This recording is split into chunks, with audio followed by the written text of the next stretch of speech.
Hola, buenos días. So here I am with a new video, and today I wanted to focus on pronouns, or in Spanish we call them pronombres. The reason for this video is that we don't really see this content in books very often, and it's something that is quite relevant in the living set papers, especially in the dialogue construction. So I thought maybe I should create a short video, I'll make it as short as possible, about pronouns and how to use them, okay? Now, the first question we need to answer is, what is a pronoun? Pronoun is a word that substitutes another word in order to make the sentence shorter or less repetitive, okay? What type of pronouns we have in Spanish? We have four, okay? The personal pronouns, reflexive pronouns, direct and indirect object. We'll focus on each briefly, okay? Personal pronouns. But the pronouns that we learned in first and second year. So personal pronouns would be yo, tú, él o ella, nosotros, vosotros, and then ellos and ellas. Okay? Personal pronouns. Why are they called personal pronouns? Because they substitute persons, people. Okay? Second ones, the ones that we learned with reflexive pronouns.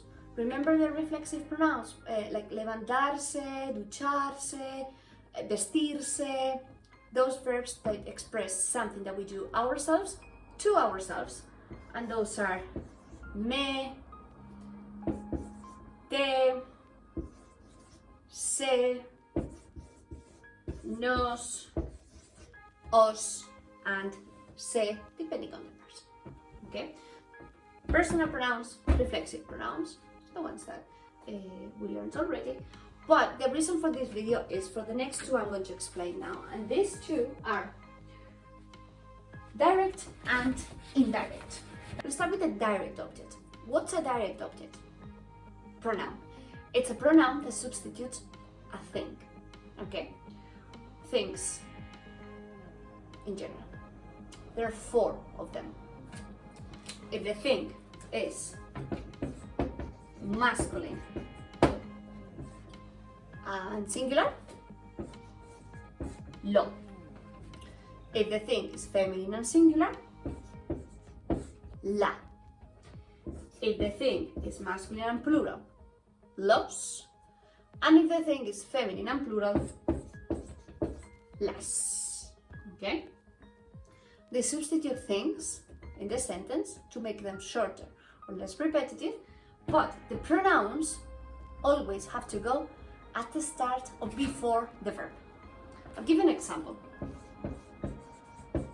Compro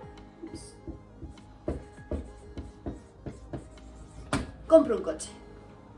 I buy a car. I don't want this. I'll substitute it for a pronoun. So instead of saying I buy a car, I want to say I buy it. Okay?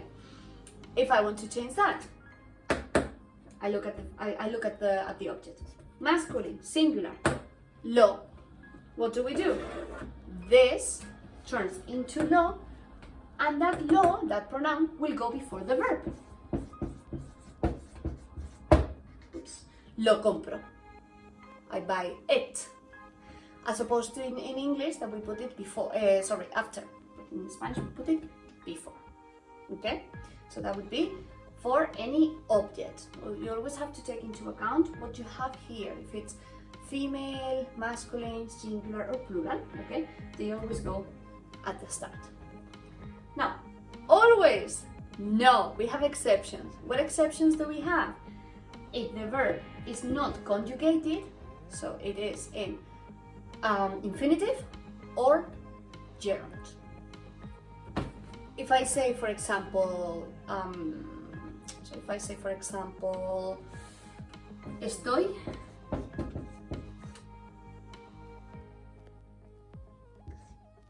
estudiando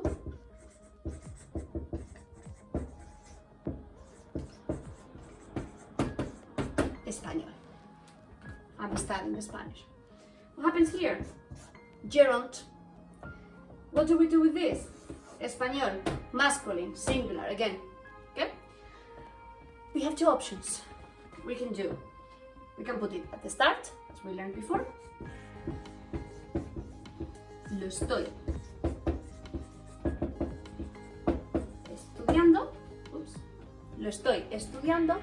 Or because the gerund, there is a gerund, we can also put it together with the gerund. Estoy estudiándolo. So we can have the two options, but always that lo has to be attached to the gerund or the infinitive if we have an infinitive. Okay. Yeah. So those would be the direct objects.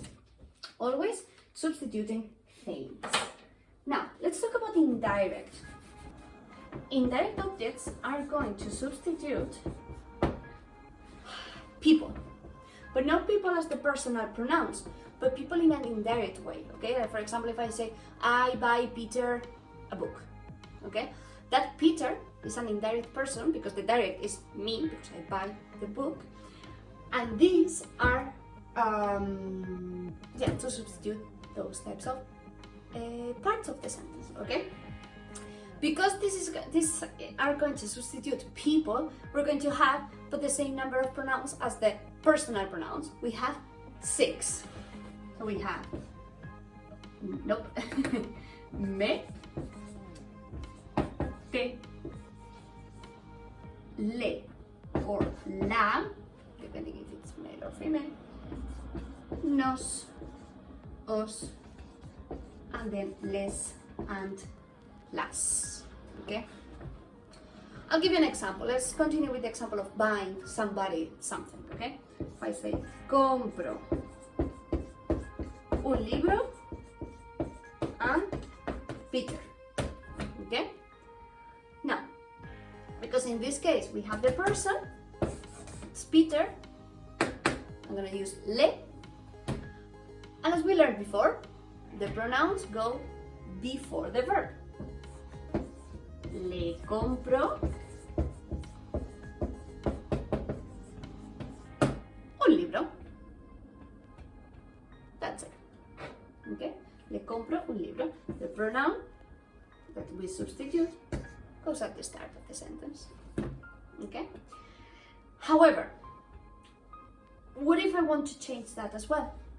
What if I want to make even the sentence even shorter? We can also change that. However, if we continued with what we said before, we said, oh yeah, it's lo if it's a thing in masculine. Okay? No? That's what we said. Can we say, because this would happen, it would happen the same. It has to go at the start. So, if we continue with this rule, we would say, lo compro, right? Because this is very important. I didn't mention that before. If we have to substitute two things at the same time, the direct and the indirect, so the object and the person has to go first, then the object, and then the verb. But this is not possible. No, not that one. This one. This is not possible, and this happens because lo compro sounds really weird.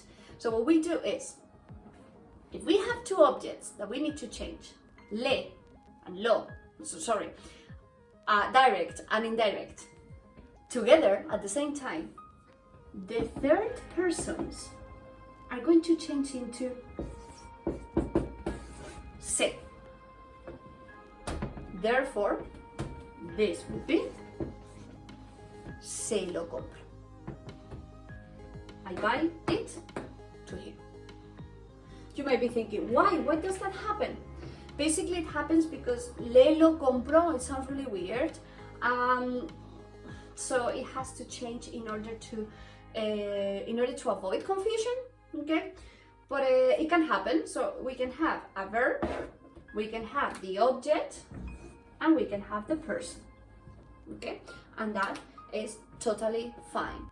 It's like in English. In English, we would say, I buy it to him. but we put everything at the end or after the verb. But in Spanish, it's very important that everything goes before the verb if we want to substitute. Okay. Now, you might be thinking, oh, but if we don't have anything here, how do we know? How do we know what we're talking about? Don't worry, because for the exams, you will have, normally this happens, or this shows in the dialogue constructions. Like, for example, so one not a long time ago saying, tell them you'll collect them at the airport. So you can say, I will collect you or them, depending on the context.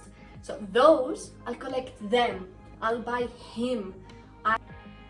This has to follow this structure, these pronouns.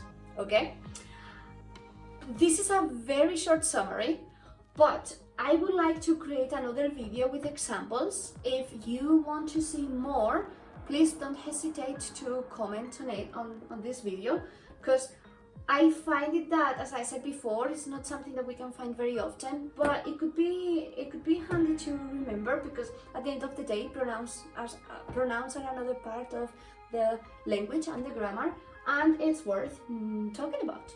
So I hope you find this video very useful, and if you have any questions, don't hesitate to message me or to comment down below. Okay? Bye, see you soon.